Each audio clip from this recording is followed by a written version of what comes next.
Absalom reconciled to David. Now no one in Israel was so handsome as Absalom. From head to foot, he was the perfect specimen of a man. He cut his hair only once a year and then only because it was too heavy to carry around. When he weighed it out, it came to 3 pounds. He had 3 sons and 1 daughter. His daughter's name was Tamar, and she was very beautiful.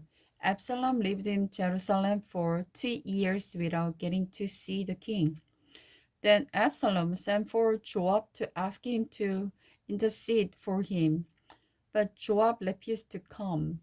Absalom sent for him a second time, but again Joab refused to come. So Absalom said to his servant, "Go and set fire to Joab's berry field, the field next to mine." So they set his field on fire, and Absalom had commanded.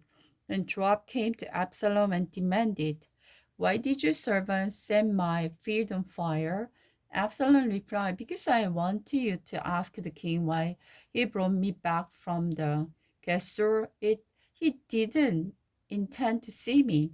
I might as well have stayed there. Let me see the king. If he find me guilty of anything, then let him execute me."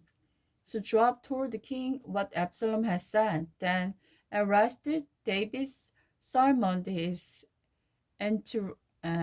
estranged son, and Absalom came and bowed low before the king, and David kissed him.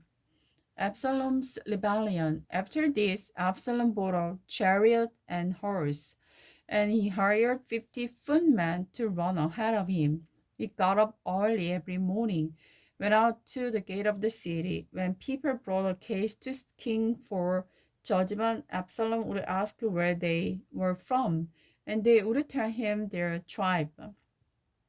Then Absalom would say, "You are really got a strong case here. It's too bad the king doesn't have anyone to hear it. I wish I would judge. Then people could bring their problem to me and I would give them justice." And when people tried to bow before him, Absalom wouldn't let them. Instead, he took them by the hand and embraced them. So in this way, Absalom stirred the heart of all the people of Israel. After 4 years, Absalom said to the king, "Let me go to Hebron to offer a sacrifice to the Lord in fulfillment of the vow I made to him. For a while I was a guesser. I promised to sacrifice to him in Hebron if he would bring me back to Jerusalem."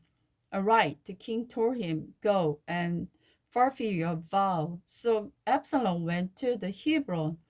But while he was there, he sent secret messenger to every part of Israel to stir up the rebellion against the king. "As soon as you hear the trumpet," he message read, "you will know that Absalom had been crowned king in Hebron." He took 200 men from Jerusalem with him as guest, but he knew nothing of his intention.